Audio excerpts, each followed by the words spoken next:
જય જય કૃષિ વિજ્ઞાન ખેડૂત મિત્રો, તમારું સૌનું એકવાર ફરીવાર હાર્દિક સ્વાગત છે આપણી યુટ્યુબ ચેનલ જાગૃત ખેડૂતમાં।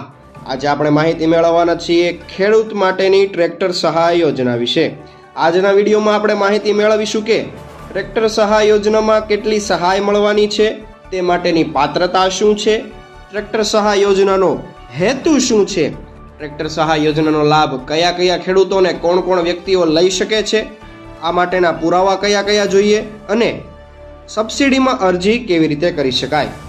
તો મિત્રો, ઓછી તથા શહેરી વિસ્તારમાં રહેતા અરજદારની વાર્ષિક આવક 1,50,000 થી ઓછી હોય તો તમારે નીચે મુજબના પુરાવા રજૂ કરીને તમે તે માટેના ફોર્મ ભરી શકો છો। ટ્રેક્ટર સહાય યોજનાના પુરાવા કયા કયા છે તો ફોટો, આધાર કાર્ડ, ચૂંટણી કાર્ડ, રાશન કાર્ડ, જાતિનો દાખલો, આવકનો દાખલો અને તમારી પાસે ટ્રેક્ટરનું પાકું લાયસન્સ હોવું જરૂરી છે। હવે તમારે ટ્રેક્ટર સહાય યોજનામાં કેવી રીતે અરજી કરવાની છે તે જોઈએ। ટ્રેક્ટર સહાય યોજના હેઠળ લાભ લેવા માટે ખેડૂતો ખેડૂત પોર્ટલ પરથી ઓનલાઈન એપ્લિકેશન કરવાની રહેશે। ખેડૂતોએ પોતાના ગ્રામ પંચાયત ખાતેથી પણ ઓનલાઈન અરજી કરાવી શકે છે અને જાતે ઘરે બેઠા પણ ઓનલાઈન ફોર્મ ભરી શકે છે। આ ખેડૂતની ઓફિશિયલ વેબસાઇટ iKheduTGovernmentGujarat.in ખોલીને iKheduત વેબસાઇટ ખોલ્યા બાદ યોજના પર ક્લિક કરવું। ત્યારબાદ યોજના પર ક્લિક કર્યા બાદ નંબર 1 પર આવેલી બાગાયતની યોજનાઓ ખોલવી અને બાગાયતની યોજનાઓ ખોલ્યા બાદ જ્યાં ક્રમ નંબર 17 ટ્રેક્ટર એટલે કે 20 PTO હોર્સ પાવર સુધીના ટ્રેક્ટર મળવાની સહાય છે તેના પર ક્લિક કરવું। જેમાં ટ્રેક્ટર 20 PTO HP યોજનામાં અરજી કરો તેના ઉપર ક્લિક કરીને આગળનું પેજ તમારે ખોલવાનું રહેશે।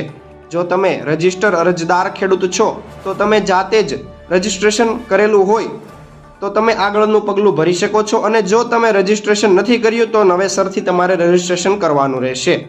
ખેડૂત રજિસ્ટ્રેશન કરેલું હોય તો આધાર કાર્ડ નંબર અને મોબાઈલ નંબર નાખ્યા બાદ કેપ્ચામાં જે ઇમેજ છે તેમાંના આંકડા કેપ્ચામાં નાખીને અરજી કરવાની રહેશે। લાભાર્થીઓએ iKheduત પર રજિસ્ટ્રેશન નથી કર્યું તો ના સિલેક્ટ કરીને ઓનલાઈન અરજી કરવાની રહેશે। ટ્રેક્ટર સહાય યોજનામાં ખેડૂતે સંપૂર્ણ માહિતી ભર્યા બાદ અરજી સેવ કરીને તેના પર સેવ એવું ક્લિક કરવાનું રહેશે। સંપૂર્ણ ચોકસાઈપૂર્વક વિગતો તપાસી અને અરજીને તમારે કન્ફર્મ કરવાની રહેશે।